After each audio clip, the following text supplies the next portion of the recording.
जय श्री राम। श्री रामचरितमानस सुंदरकांड के पाठ करोड़ों लोग करते हैं, तो उनके हृदय में श्री हनुमान प्रसाद जी पोदार के द्वारा जो हिंदी रूपांतरण किया गया है वो आना चाहिए। इसके लिए मेरे आपसे निवेदन है कि इस चैनल को सब्सक्राइब करें और लोगों तक पहुंचाएं। श्री रामचंद्र जी ने हनुमान जी से पूछा कि हे तात, कहो सीता किस प्रकार रहती है और अपने प्राणों की रक्षा करती है। कि नाम पहरो दिवस निशी, ध्यान तुम्हार कपाट, लोचन निज पद जंत्रित, जाहि प्राण कही बाट।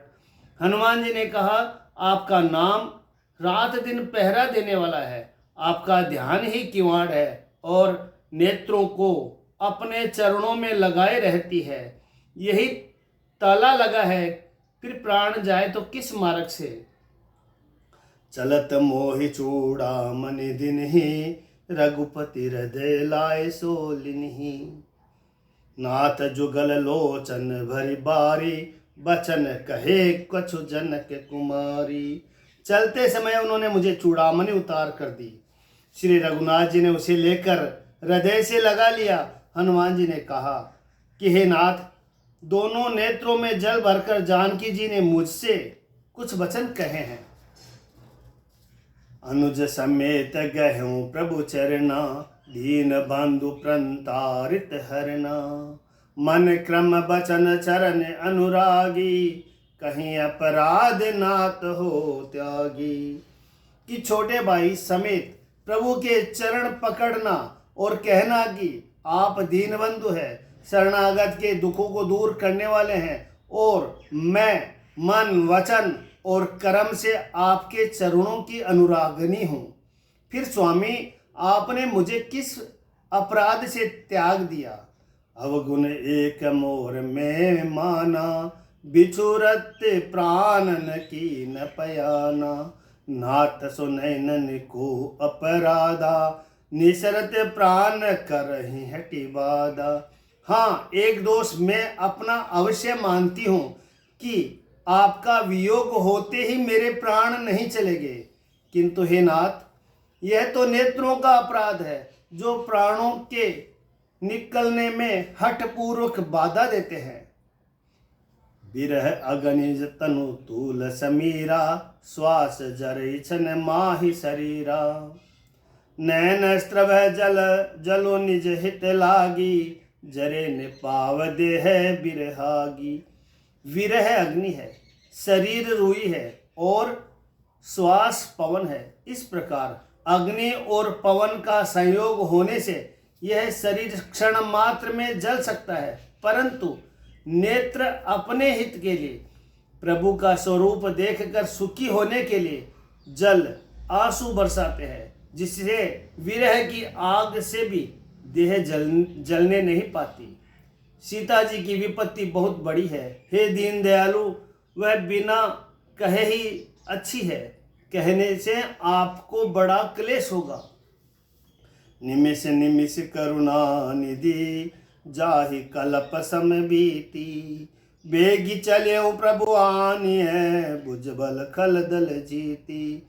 हे करुणा निधि, उनका एक एक पल कल्प के समान बीतता है, अतः हे प्रभु तुरंत चलिए और अपनी भुजाओं के बल से दुष्टों के दल को जीतकर सीता जी को ले आइए।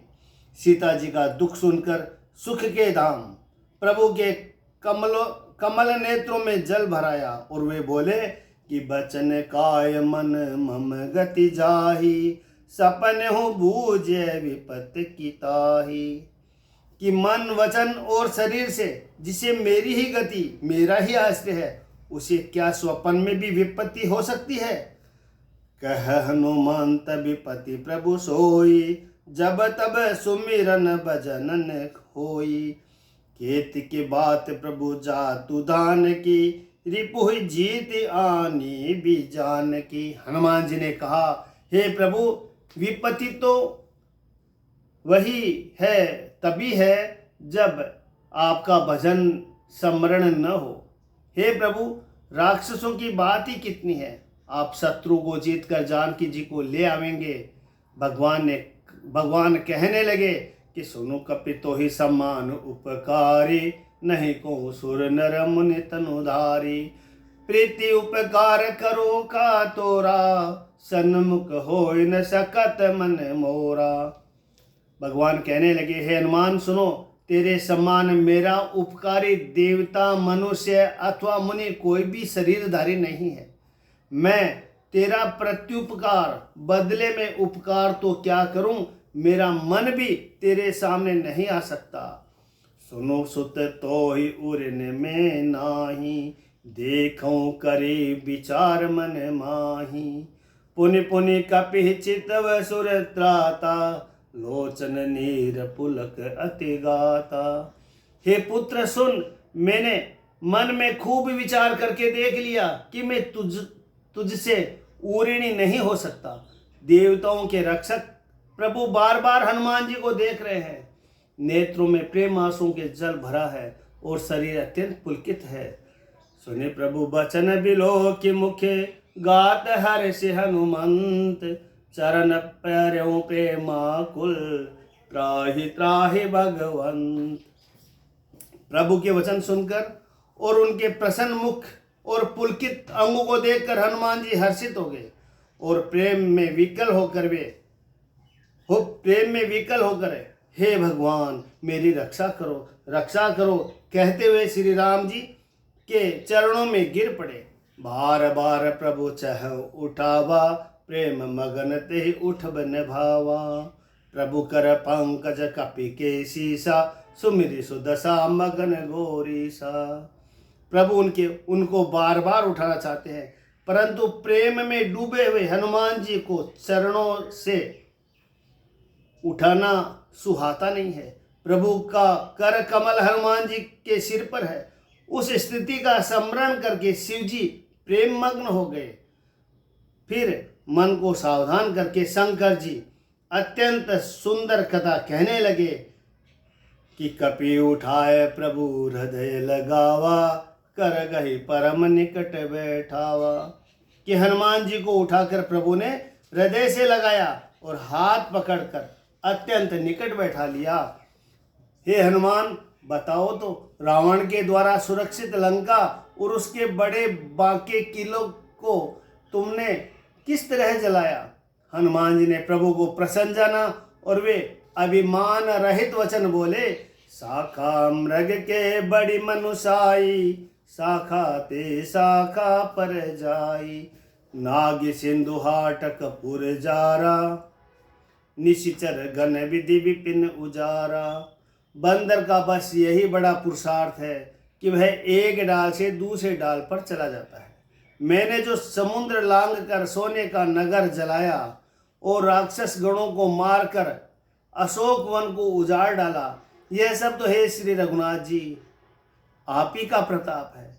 हे नाथ, इसमें मेरी प्रभुता बड़ाई कुछ भी नहीं है। ता कहूँ प्रभु कछु अगम नहीं, जा पर तुम अनुकूल। तब प्रभाव बढ़वा न लही, जारि सकै खलु तूल। हे प्रभु, जिस पर आप प्रसन्न हो उसके लिए कुछ भी कठिन नहीं है। आपके प्रभाव से रुई जो स्वयं बहुत ही जल्दी जल जाने वाली वस्तु है, बड़वानल को निश्चय ही जला सकती है, अर्थात असंभव भी संभव हो सकता है। हे नाथ, मुझे अत्यंत सुख देने वाली अपनी निश्चल भक्ति कृपा करके दीजिए। हनुमान जी अत्यंत सरल वाणी सुनकर हे भवानी, तब प्रभु श्री रामचंद्र जी ने एवं वस्तु ऐसा ही हो कहा। उमा राम सुभाव जहि जाना, ताहि भजन तजि भावनियाना। हे उमा, जिसने श्री राम जी का स्वभाव जान लिया उसे भजन छोड़कर दूसरी बात ही नहीं सुहाती। यह स्वामी सेवक का संवाद जिसके हृदय में आ गया, वही श्री रघुनाथ जी के चरणों की भक्ति पा गया। प्रभु के वचन सुनकर वानरगण कहने लगे, कृपालु आनंद कंद श्री राम जी की जय हो, जय हो। तब श्री रघुनाथ जी ने कपिराज सुग्रीव को बुलाया और कहा, चलने की तैयारी करो, अब विलंब कहीं कारण कीजिए, तुरंत कपिन कहूँ आए सदीजे। अब विलंब किस कारण किया जाए, वानरों को तुरंत आज्ञा दो। भगवान की यह लीला रावण वध की तैयारी देखकर बहुत से फूल बरसाकर और हर्षित होकर देवता आकाश में अपने अपने लोकों को चले। वानरराज सुग्रीव ने शीघ्र ही वानरों को बुलाया। सेनापतियों के समूह आ गए। वानर भालुओं के झुंड अनेक रंगों के हैं और उनमें अतुलनीय बल है। वे प्रभु के चरण कमलों में सिर नवाते हैं। महान बलवान रीछ और वानर गरज रहे हैं। श्री राम जी ने वानरों की सारी सेना देखी, तब कमल नेत्रों से कृपा पूर्वक उनकी ओर दृष्टि डाली। राम कृपा का बल पाकर श्रेष्ठ वानर मानो पंख वाले बड़े पर्वत हो गए। तब श्री राम जी ने हर्षित होकर प्रस्थान कूच किया। अनेक सुंदर और शुभ शकुन हुए। जासु सकल मंगलमय कीति, तासु पयान सगुन यह नीति। जिनकी कीर्ति सब मंगलों से पूर्ण है, उनके प्रस्थान के समय शकुन होना यह नीति है। लीला की मर्यादा है। प्रभु का प्रस्थान जानकी जी ने भी जान लिया। उनके फर के बाम अंग जनु के ही देही। उनके बाएं अंग फड़क फड़क कर मानो कह देते हैं कि श्री राम जी आ रहे हैं। जानकी जी जो सुगुन होते हैं, वही रावण के लिए अपसुकन हुए। सेना चली, उसका वर्णन कौन कर सकता है। असंख्यक वानर और भालू गर्जना कर रहे हैं। नख ही जिसके शस्त्र है, वे इच्छानुसार सर्वत्र बेरोक टोक चलने वाले रीछ वानर पर्वतों और वृक्षों को धारण किए, कोई आकाश मार्ग से, कोई पृथ्वी पर चला जा रहा है। वे सिंह के समान गर्जना कर रहे हैं। उनके चलने और गर्जने से दिशाओं के हाथी विचलित होकर चिंगाड़ रहे हैं। चीकर हृदय गज डोल मही गिरी, लोल सागर खर भरे। मन हरस सब गंधर्व सुर मुनि, नाग के नर दुख टरे। दिशाओं के हाथी चिंगाड़ने लगे, पृथ्वी डोलने लगी, पर्वत चंचल हो गए, कांपने लगे और समुद्र खलबला उठे। गंधर्व देवता मुनि नाग किन्नर सब के सब मन में हर्षित हुए कि अब हमारे दुख टल गए। अनेकों करोड़ों भयानक वानर योद्धा कटकटा रहे हैं और करोड़ों ही दौड़ रहे हैं। प्रबल प्रताप कौशलनाथ श्री रामचंद्र जी की जय हो, ऐसा पुकारते हुए वे अनेक गुण समूहों को गा रहे हैं। उधर परम श्रेष्ठ महान सरपराज शेष जी भी सेना का बोझ नहीं सह सकते। वे बार बार मोहित हो जाते हैं, घबरा जाते हैं और पुनः पुनः कच्छप की कठोर पीठ को दांतों से पकड़ते हैं। ऐसा करते अर्थात बार बार दांतों को गड़ाकर कच्छप की पीठ पर लकीर सी खींचते हुए वे कैसे शोभा दे रहे हैं, मानो श्री रामचंद्र जी की सुंदर प्रस्थान यात्रा को परम सुहावनी जानकर उसकी अचल पवित्र कथा को सरपराज शेष जी भी कच्छप की पीठ पर लिख रहे हो। यही विधि जाए कृपा निधि, उतरे सागर तीर। जह तह लागे खान फल, भालु विपुल कपिवीर। इस प्रकार कृपा निदान श्री रामचंद्र जी समुद्र तट पर जा उतरे।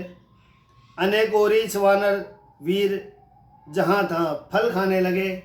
वहाँ लंका में जब से हनुमान जी लंका का जला कर गए थे, तब से राक्षस भयभीत रहने लगे।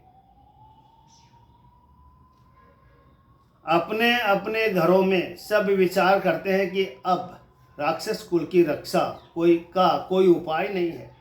जिसके दूध का बल वर्णन नहीं किया जा सकता, उसके स्वयं नगर में आने पर कौन भलाई है। हम लोगों की बड़ी बुरी दशा होगी। दूतियों के नगर निवासियों के वचन सुनकर मंदोदरी बहुत ही व्याकुल हो गई।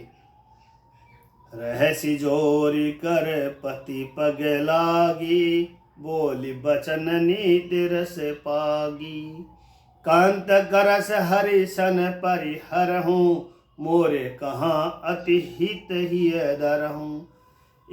वह एकांत में हाथ जोड़कर पति रावण के चरणों में लगी और नीति रस में पगी हुई वाणी बोली कि हे प्रियतम, श्रीहरि से विरोध छोड़ दीजिए। मेरे कहने को अत्यंत ही हितकारी जानकर हृदय में धारण कीजिए। जिनके दूत की करनी का विचार करते ही समरण आते हैं, राक्षसों की स्त्रियों के गर्भ गिर जाते हैं। हे प्यारे स्वामी, यदि भला चाहते हैं तो अपने मंत्री को बुलाकर उसके साथ उसकी स्त्री को भेज दीजिए। सुतब कुल कमल विपिन दुखदाई, सीता सीत निशा समियाई। सुनुहु नाथ सीता बिनु दिन है, हित न तुम्हार शंभु अज किन्हे। सीता आपके कुल रूपी कमलों के वन को दुख देने वाले जाड़े की रात्रि के समान आई है। हे नाथ सुनिए, सीता को लौटाए बिना शंभु और ब्रह्मा के किए हुए भी आपका भला नहीं हो सकता। राम बाण अहिगन सरस, निकर निशाचर भेक। जब लगी ग्रसतन तब लगी, जतन करहूँ तज टेक। श्री राम जी के बाण सर्पों के समूह के समान है, राक्षसों के समूह है, मेंढक के समान है। जब तक वे इन्हें ग्रस नहीं लेते, निगल नहीं जाते, तब तक हठ छोड़कर उपाय कर लीजिए। श्रवण सुनी सठता करी बानी, बिहसा जगत विदित अभिमानी। मूर्ख और जगत प्रसिद्ध अभिमानी रावण कानों से उसकी वाणी सुनकर खूब हंसा और बोला, स्त्रियों का स्वभाव सचमुच ही बहुत ही डरपोक होता है। मंगल में भी भय करती हो। तुम्हारा मन हृदय बहुत ही कच्चा कमजोर है। यदि वानरों की सेना आवेगी तो बेचारे राक्षस उसे खाकर अपना जीवन निर्वाह करेंगे। लोकपाल भी जिसके डर से कांपते हैं, उसकी स्त्री डरती हो, यह बड़ी हंसी की बात है। रावण ने ऐसा कहकर हंसकर उसे हृदय से लगा लिया और ममता बढ़ाकर अधिक स्नेह दिखाकर वह सभा में चला गया। मंदोदरी हृदय में चिंता करने लगे कि पति पर विधाता प्रतिकूल हो गए। बैठे सभा खबर असी पाई, सिंधु पार से ना सब आई। जो ही वह सभा में जाकर बैठा, उसने ऐसी खबर पाई कि शत्रु की सारी सेना समुद्र के उस पार आ गई है। उसने मंत्रियों से पूछा कि उचित सलाह कहिए, अब क्या करना चाहिए। तब वे सब हंसे और बोले कि चुप किए रहिए, इसमें सलाह की कौन सी बात है। आपने देवताओं और राक्षसों को जीत लिया, तब तो कुछ श्रम ही नहीं हुआ, फिर मनुष्य और वानर किस गिनती में है। सचिव भेद गुर तीन, जो प्रिय बोले भयास। राज धर्म तन तीन करे, होई बेगहि नाश। मंत्री, वैद और गुरु, ये तीन यदि अप्रसन्नता के भय या लाभ की आशा से हित की बात न कहकर प्रिय बोलते हैं, ठकुर सुहाती कहने लगते हैं, तो क्रमशः राज्य, शरीर, धर्म, इन तीनों का शीघ्र ही नाश हो जाता है। जय श्री राम। श्री राम जय राम, जय जय राम।